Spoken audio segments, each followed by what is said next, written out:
buckle up and get ready for the wildest Emerald Rogue run yet. You're not going to want to miss the end. We're doing a Shinies only Nuzlocke in the procedurally generated game that gets harder and harder as you beat each gym. Run number 4. In run number 4, our best Safari Zone option was a Shiny Kyurem, a banger of a start. And in the first area of Route 1, we add a Sock. And for our surfing route, we were really hoping to get a Squirtle, but instead we're going to have to settle for an Alomomola. And in the final area, I found what would end up being one of the greatest Pokemon I've ever used in my life. This is Solsdini the Great. But he's gonna sit the bench for a while, as we take on gym number 1 against Lorelei, the Ice Trainer. But Ice Lord has Dragon Rage, and he makes this look pretty easy. And on the next route, we bolster our team with a little Spinarak. And we finish off our team with a baby little Frostbug. And luckily we find a Moonstone right off the bat, which allows us to get a Frostmoth. And we also get a Spider with some cool colors. And in gym 2, we take on Koga, the Poison Trainer. But this stupid skunk flinched me twice. But our pretty Spider gets the job done,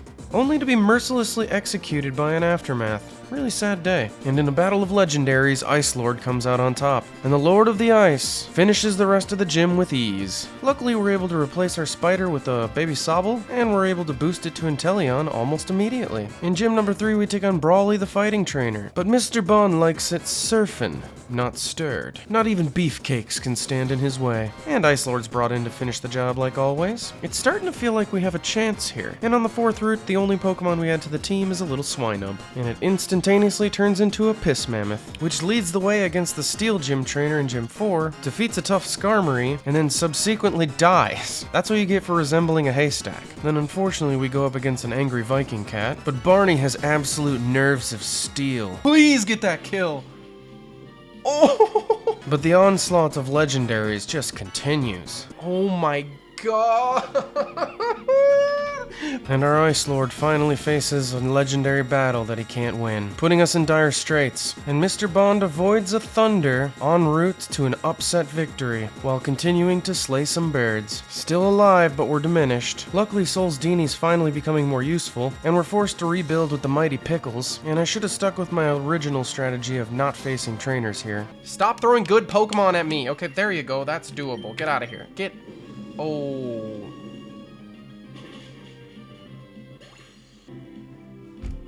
This is a dangerous game, but don't you be sleeping on Blobby here. Alolan Muck is one of the most underrated Pokemon I've ever seen. We face Karen, the Dark Trainer, in gym number 5. If she complains to the manager, guys, we're toast. Our wise old leader, Barney, starts off well, and Blobby begins making a name for himself, winning 2 pretty tough battles, before I make an absolute major blunder.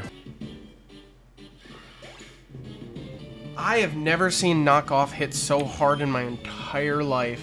That's devastating. In comes Pickles to save the day, but we had to sacrifice it to the Hunger Beast. Luckily, wise old Barney is there to be the savior. But this rebuild's gonna be extensive, but the rebuild won't be starting with this shiny Solrock, as it blows up in my face. But we do critical capture a Pink Kitty, but more importantly, Solsdini has reached its final form, and he's learned the Missiles of Doom. And we learned we can soft reset for legendaries and strong Pokemon, so we're able to get a strong version of Diggersby. He's a couple maxed IVs, I think. In gym number 6, we take on Erica the Grass Trainer, and Solsdini starts going to town with dragon missiles. Seriously, he shoots baby dragons, ass backwards. It's very strange. Taking out 3 full Pokemon, finishing on a U-turn to set up Blobby. But Blobby has a surprise waiting for him. Oh, no, guys, no! How did you get a ground Z move? There's no shot! How in the... it doesn't even make sense. I'm alive! The tank lives! Luckily, Barney, our wise old Kung Fu master, with nerves of steel finishes it off again. Another gym dusted. On the next route, we're able to get a stronger Pink Kitty. It's time to soft reset for a legendary. We need that extra boost, and we're gifted with a golden Nihilego, which we named Murica in case we need to colonize anything. Gym 7's Blaine the Fire Trainer. Solsdini sets up with 2 Dragon Dances to make this an easy start, but things are never easy. Just don't get burned. So we pull out on a U-turn and change strategies. Mr. Bunny's able to finish the job, but we had to sack it against a tough Emboar. R.I.P. Mr. Bunny. Remember when I said Barney had nerves of steel? I wasn't kidding. Oh my god. I've never had Sturdy come in more clutch than that moment. Oh, he still got him. Dude, Barney with 1 HP. Is Barney with 1 HP gonna save the run? You will be memorialized forever. It was nice to know you. Barney, I respect you. It's the end of a legend, a true Spartan warrior. Blobby has to take over his role as the cleanup crew, but we got it done. Barney passes on the torch to Souls Dini to lead this team. Next we add a tiny red little school bus to the team, and the best luck yet, we get a computer, and this allows us to revive our Ice Lord. On top of that, we didn't get a curse. The final gym is Bugsy the Bug Trainer. Blobby starts it off by dropping 2 Pokemon, but then we run into the world's most annoying Butterfree. Knew that was gonna happen. Knew that was gonna happen. But he's gonna use Sleep Powder here too. He's just stalling. He's just stalling, Mr. Butterfree! I can't attack him. Why does this keep happening? It's almost like he's planning for when I'm gonna wake up. He gets back up, now he's gonna put me back to sleep, drop another Hurricane. After 17 years, we do finish it off. America gets taken down by a sturdy mosquito. Whoopsies. But Souls Dini seals the victory. Time for the Elite Four. We replace America with Puke Bird, but we really wanted the Gyarados. Souls Dini absolutely crushes an old man, and is starting to become the GOAT. And to add insult to injury...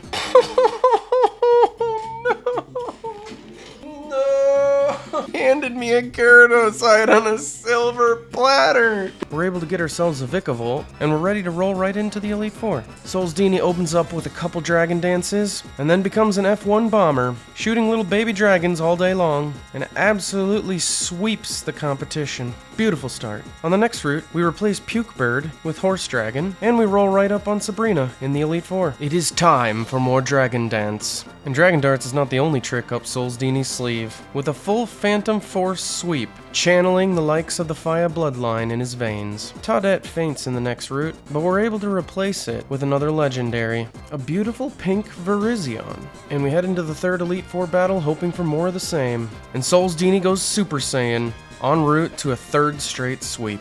I'm finally starting to believe. On the next route, we replace Weavile for a tanky Claydol, which actually came up clutch against Lieutenant Surge, where we won a brilliant team victory. Can we take the champion? And the champion is Annabelle, but keep in mind she is not the final battle, and she's Fairy type, and our 4 best Pokemon are weak to Fairy. Blobby wins a hard-fought battle against a Keyring, but we're in a pickle, and we gotta start taking some sacks to make sure we win this fight. Thank you for your service, my friend. Godspeed. A very sad loss. Our Vikavolt does get a kill, and Pochi barely defeats an Alcremie. We have to synthesis stall against a Ribombi, but unfortunately it didn't work. Ice Lord survives 1 hit, and then finishes it off, but he can't hold up against a Mimikyu. It's not looking good. Souls Dini has to go Super Saiyan on low health to finish it off. A U-turn out to preserve Souls Dini's speed, causing both Relinquish and Red Stripe to pass away. It comes down to 1 move. We did the damage. Can we get the speed here? What if he kills him here? What if he kills him here? I don't know if I'm gonna survive the hail, though. We're in? No shot! Oh my god. Somehow, we won the match. But we still have 1 more fight. We can add 1 more Pokemon, and we're taking the computer. And it allows us to get Pochi back. And the true champion is none other than Red himself in a 2v6. Pochi drops the first one, Souls Dini takes down the second one, as well as the third, and he even Super Saiyans the 4th. Full health 2v2, but a Galarian Moltres is not letting me get away with this that easily. The GOAT is gone, but Pochi evens it back up. A full health 1v1! What does he have? But a poison psychic type is the worst thing I could have ran into in the finale. And we lose the run on the final Pokemon. It hurts, but we're not giving up. We will win this thing. Now we know it's possible.